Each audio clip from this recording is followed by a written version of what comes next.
This happened when I was a kid, maybe early 2000s. I must have been around 5 or 6.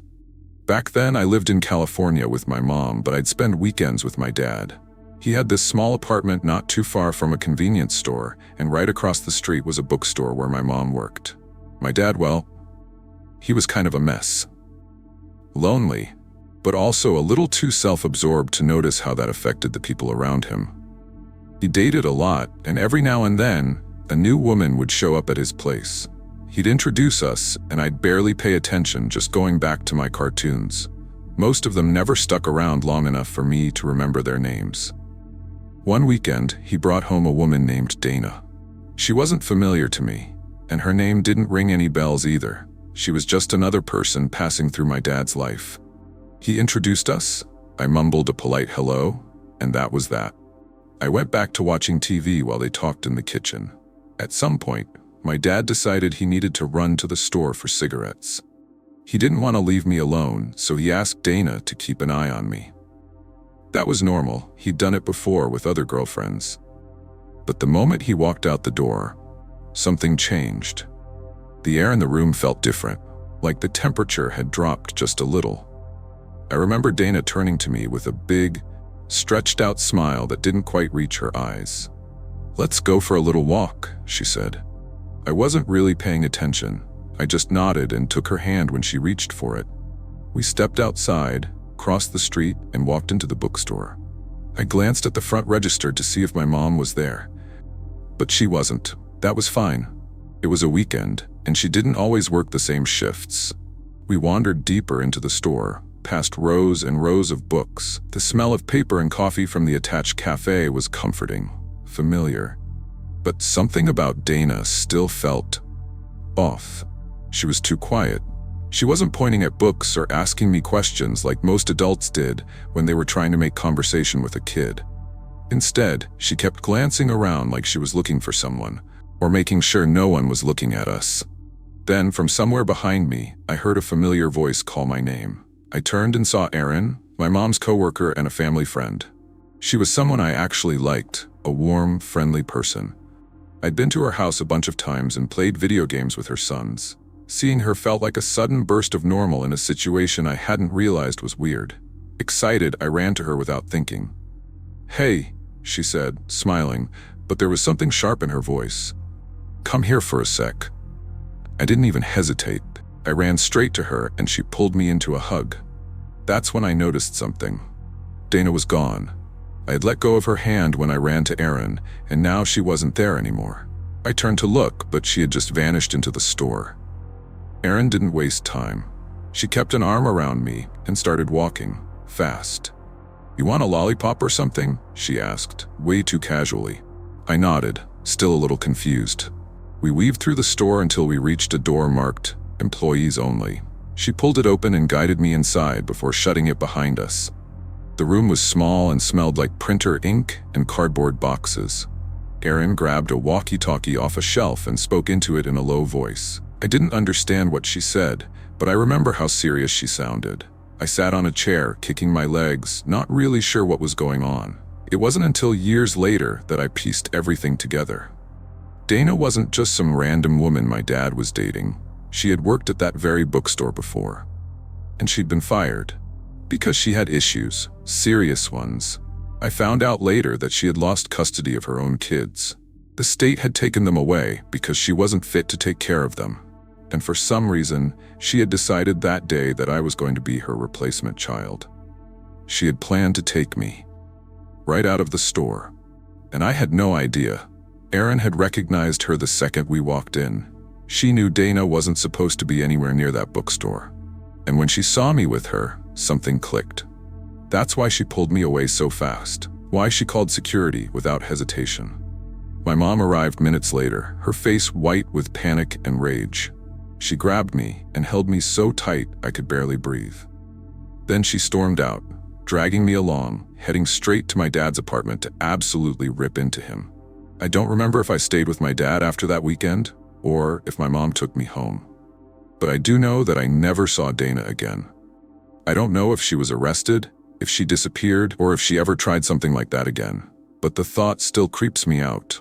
because if Erin hadn't been working that day, if she hadn't noticed us, I don't even want to think about what could have happened. So yeah, to Dana, wherever you are, I hope I never see you again.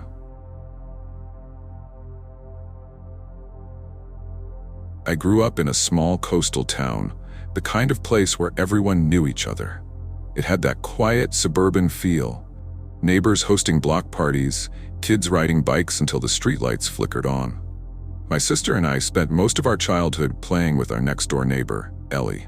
We were close, inseparable even, spending our days running barefoot on the beach or climbing trees in the park down the street. One summer afternoon, our moms decided to take us to that very park. It was our usual spot, one with a big jungle gym and a swing set we always raced toward the second we got there. My sister Ellie and I dashed ahead as our moms strolled behind, chatting about whatever grown-ups talked about. They found a shady picnic table and started setting up snacks while we played, lost in our little world of make-believe. The day was perfect. The sun was warm but not too hot, the air smelled like salt from the nearby ocean, and we could hear the occasional laughter of other kids in the background. Everything was normal, until Ellie's mom pointed toward us, her face shifting into mild surprise. "There's 4 of them now," she said, smiling. My mom looked up from unpacking the snacks, following her gaze. Sure enough, another child had joined us on the swings. She was a little girl about our age, swinging alongside us as if she had always been there. Nearby, an older woman stood off to the side, watching quietly. My mom assumed she was the girl's guardian and didn't think much of it. It was common for kids to make quick friends at the park, and in a place as friendly as ours, there was no reason to worry. They continued chatting for a while, occasionally glancing at us to make sure we were still where we were supposed to be. But then, my mom's eyes scanned the swings again, and a strange feeling settled in her chest. Ellie was there, my sister was there, but I was gone, and so was the older woman. She froze, her mind refusing to process what she was seeing, or rather, what she wasn't seeing. A few heartbeats later, panic surged through her, and she grabbed Ellie's mom's arm. I wasn't on the playground. I wasn't near the slide. I wasn't anywhere in sight. Both moms rushed toward my sister and Ellie, their voices urgent as they asked if they'd seen where I had gone. Before they could even answer, my mom's frantic scanning of the park stopped when she saw something that made her blood run cold. Across the lot, beyond the playground gates, the older woman was leading me by the hand. We were walking toward the parking lot, away from the safety of the park. My mom didn't stop to think, she just ran. Her heart pounded as she sprinted across the grass, her only focus on reaching me before it was too late. The woman didn't react to my mom's shouts at first, didn't even glance back. It wasn't until my mom was almost within reach that she finally turned, a startled expression crossing her face. My mom grabbed my free hand, yanking me away, her breath coming in ragged gasps. The older woman hesitated for only a second before plastering on a sickly sweet smile, her voice suddenly dripping with feigned innocence. She tried to explain, said there had been a misunderstanding, that she was simply taking me to the baseball field across the street. But my mom wasn't listening. She wasn't buying any of it. By then, Ellie's mom had caught up, and the presence of another adult must have rattled the woman. She let go completely, stammered some half-baked apology, and turned on her heel. Without another word, she hurried toward her car, climbed in, and sped away before anyone could stop her. It wasn't until she was gone that my mom realized 2 things. First, the baseball field she had supposedly been leading me to was in the opposite direction of where we were headed. Second, the woman had arrived alone. She didn't have a child with her. She had come to a playground full of kids, by herself. I don't know why my mom never called the police. She still doesn't have a real answer for that. Maybe it was shock. Maybe it was the overwhelming relief that she had gotten to me in time. Maybe a small part of her felt embarrassed, like she should have noticed something sooner. I tell her all the time that none of it was her fault. There was no way she could have predicted something like that happening. But even now, years later, she still thinks about it. And honestly, so do I. I was too young to remember much of that day myself, but the way my mom tells the story is enough to send shivers down my spine. It's terrifying to think how easily my life could have taken a completely different turn, how I could have disappeared without a trace. I hope that woman never got the chance to take a child who didn't know better. And I hope, wherever she is, I never cross paths with her again. It was a long time ago, back in 1973. I remember it was summer. I was 6, and we were living in a quiet neighborhood in Madison, Wisconsin. I was a friendly, outgoing kid who made friends easily. Our street was lined with modest homes, and just a few houses down, there was a large park. My mom worked as a nurse, often on second shifts, and my dad was a salesman who worked during the day. They didn't hire babysitters often, but when they did, it was usually one of the older neighborhood kids. There was one babysitter I liked, Melissa. She lived a few blocks away and had watched me a couple of times. She played dress-up with me, did my hair, and generally seemed nice. One afternoon, I was at the park with some friends. There was a baseball field and a sandlot next to it. My friends wanted to play on the monkey bars, but I chose to play in the sand. That's when I saw Melissa. She was standing near the sandbox, smiling at me. I ran over, excited to see her. We built a sandcastle together, and after a while she asked if I wanted something cold to drink. The heat was unbearable, so I eagerly said yes. She took my hand and we started walking toward her house. As we walked, she told me about her puppies and asked if I wanted to play with them. My excitement grew, and I could hardly wait to see them. This is where my memory stopped. Years later, my mom was reminiscing about places we had lived, and when we got to that street, she asked if I remembered being kidnapped. I thought she was joking until I saw her face. She told me it was around 5 p.m. when one of my friends came to the house looking for me. They assumed I had gotten bored and gone home. My mom, 7 months pregnant at the time, searched the house and, realizing I wasn't there, ran to the park, screaming my name. No one had seen me. Desperate, she asked a group of older boys if they had noticed anything. One of them, maybe 14, mentioned seeing a younger woman playing with a little girl in the sand before walking off in a certain direction. My mom immediately ran to a nearby house and called the police.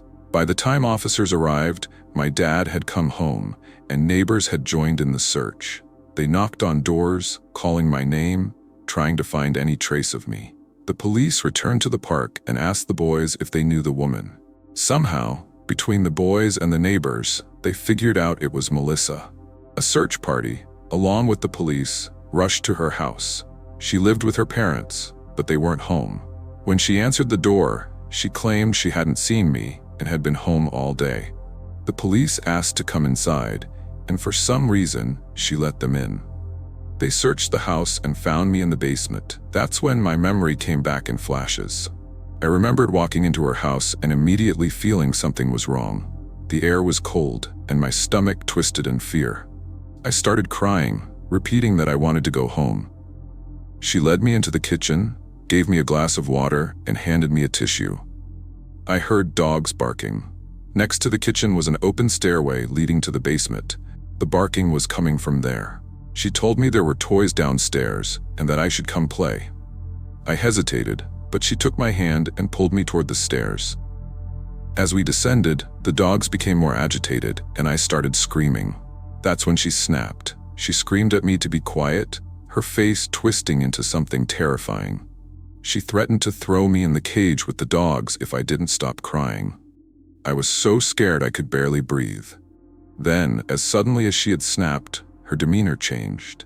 She became sweet again, saying we were just playing a game. She suggested we play hide and seek and convinced me to stay quiet. She put masking tape over my mouth and hid me in a large wooden box near the dog kennel. She piled blankets over me and told me to stay hidden.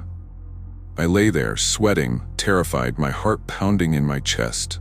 I heard knocking on the front door, then voices calling my name. The dog started barking like crazy. Melissa whispered to me that it was just her friends coming to play. I could hear the knocking grow louder. Then suddenly, multiple voices filled the house. I could hear men shouting, the dogs going wild. A man's voice yelled that if the dogs didn't shut up, he would make them. Then the lid of the box lifted. A police officer looked down at me. I remember the relief washing over me, the feeling of being safe again. I couldn't stop crying as I clung to him, refusing to let go until my dad had to pry me away.